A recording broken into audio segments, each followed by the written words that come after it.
mu di wàll bi alors dañuy daal di wéyal ba tey si waxtaan wi ginnaaw loolu du côté de la régie alors Arfan dañuy daal di ñëw si beneen mbir mooy Macky Sall ginnaaw bu mu daal di absenté tey si dialogue moom ak waa këram mais danoo seetlu ni moom ak waa këram rek ñoo ñëwul parce que tellement y avait pas mal ñi nga xam ni itam ñoo nekkoon si moom te daal ñëw wii si li boobu si wootee ki nga xam ne moo di le président Bassirou Diomaye Diakhar Faye bi bokk na si ñoom Abdoulaye Daouda Diallo mu doon loo xam ni itam peut-être bett na ñu bëri bokk na si ñu ko gënoon jege franchement ses proches collaborateurs tey à part peut-être Abdou Mbow ak Aïssata Sall ñoom leen fa gisul mais ñoom ñëpp ñëw neen concrètement Arfan lii lan lay traduire est-ce que ba tey Macky Sall décision bi nga xam ni itam jëloon na ko fustigeant daal di ñëw bañ a ñëw si li nga xam ne moo di dialogue bi cet ordre peut-être a été peut-être nga jàpp ni suivi ou pas par ces peut-être je ne dirais pas sympathisants mais ñi nga xam ni itam ñooy di ses proches collaborateurs. Oui, quand j'ai vu les gens, quand j'ai vu les anciens dignitaires de APR, je me suis même posé la question. Ñan ci APR ñoo des. Est-ce que APR existe là? Voilà la question qu'on doit se poser. Parce que quand tu vois presque les membres de APR ci dialogue bi, da ngay né donc ban APR moo ne du ñëw. Ak ñoom Abdoulaye Daouda Diallo ñu déglu Macky Sall ñu ko déglu. Balaa bay ñëw ci ñoom. Je me suis posé la question, comme ban APR, moi ne mom du dem ci dialogue parce que j'ai vu pratiquement tous les membres de APR ici.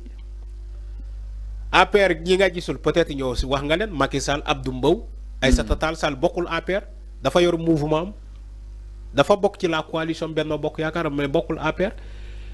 Peut-être Pape Malick Ndour ak comment dire Abdou Mbow ñoo ñewul. Mota est-ce que APR existe na? C'est la vraie question. Est-ce que APR mu ngi exister ba léegi? Non, si mi ngi exister. Non, mën na exister ci tour ni tour rek. Mais dans la réalité, est-ce que APR mu ngi exister?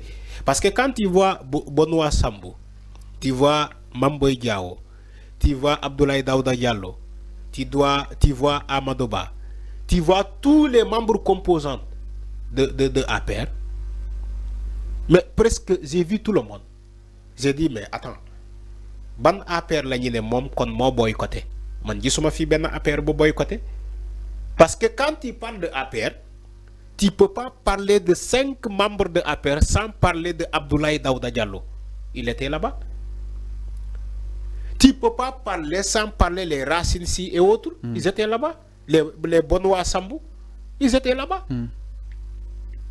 Maintenant léegi wax leen ñu ban APR moo ñëwul xanaa Macky Sall ci boppam ak Abdou Mbow c'est fidèle ces deux pitbull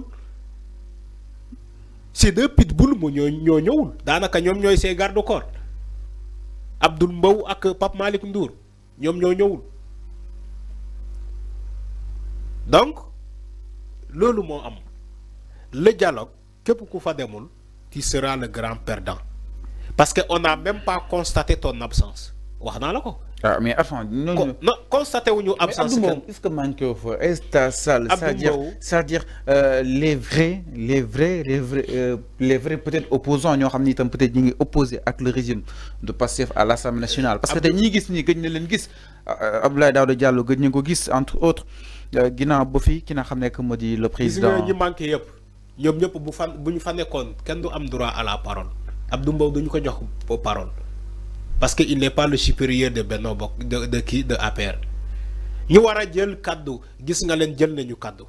Pourtant am nañu ay figures emblématiques yu fa nekkon ci dialogue bi, jëluñu cadeau. Est-ce que ñi manqué tay am nañu base politique amuñu? Ay tour kessé lañu am. Mais électoralement parlant, compté wuñu fen, que ça soit Abdou Mbow, que ça soit Bougane, que ça soit Barthélémy Diaz. D'ailleurs ñom dañoo coalition fi sam sa kaddu gis nga luñu am 3 députés lañu am donc ñi manqué dialogue bi yépp Thierno Alassane Sall mom wax nopi. Alors mais avant Thierno Alassane Sall ken mënul wax base politique am fal. Damay dess batay ci Thierno bokum ken xamul base politique am fal. Alors pour ñu baña génn ci bobu da nga xamné que modi aspect damay dess batay ci ki nga xamné que modi Macky par rapport aujourd'hui ñi nga xamni itam nom la ñi mu bokk la ñëw si boobu dina xam ne moo di waxtaan mais aussi ñi si daal di noté mooy Arfan tey doo doon dialoguer avec le système en tant que justement le système concrètement Arfan peut-être opposition bi ñu jàpp ni tey les antisystèmes tey se retrouvent dans le système et il dialogue avec le système naka na ko daal di jàngatee cette fameuse phrase attends. Non, il n'y a pas de système. Dans un dialogue, il n'y a pas de système. Non. Je rectifie cette phrase. Dans un dialogue national, pour l'intérêt du pays, il n'y a pas un système. Il n'y a pas un système. Non, ce n'est pas un système. La quintessence du dialogue, ce n'est pas le système. Okay. C'est les dignes fils de ce pays qui se retrouvent pour trouver un consensus à travers la matière électorale. Lolo mo am solo. Fallo. Les dignes fils du pays qui se sont retrouvés aujourd'hui pour trouver un consensus à travers la matière électorale. Quand naka la ñuy réformer certaines décisions électorales, naka la ñuy réformer donc ay yenen loi ay yenen galgal yo xamanté Macky Sall moko fi téggone pour ay opposants. Diomaye loolu la waxate. Le but du dialogue, l'exposé des motifs qui a été soumis à chaque membre de l'opposition ou bien du front de l'opposition, qu'on ait que lire l'exposé des motifs. Ni doy na len ñew nañu, ñeneen ñi pour des questions politiques ñu ne duñu ñew. Ñeneen ñi tour jambour la ñu ne mom la ñuy waxtané té kenn gisu ko fa. Donc l'exposé des motifs a été clair. Kay len ñu waxtaan. Diomaye, le président de la République, il a dit, man je l'ai écouté. Dialogue bi c'est pour l'intérêt du pays. Mon dialogue bi de faut tourner autour d'un ensemble. Moi le ñu bok, moi Sénégal. Il a précisé. Dialogue bi de faut tourner autour d'un ensemble. Moi le ñu bok ñun ñep. Le ñu bok ñun ñep moi Sénégal. Diomaye ne len, on va donc départager les différents départements, les différentes commissions de dialogue, mais ak dialogue bi lu mu xumbu xumbu ak lu mu reuy reuy ak contentieux lu mu am yeen ñi wara nek ci commission yi bu len faté ni que c'est l'intérêt bu len faté Sénégal. Diomaye a précisé sur ça. Bu len faté Sénégal. Donc moi je ne vois pas le système que tu parles. Dans un dialogue national, il n'y a pas de système. Tu sais pourquoi il n'y a pas de système? Tous les acteurs se retrouvent. C'est pas seulement le système, la politique seulement qui est allé à ce dialogue. Non. On voit la société civile. Il y a la société civile.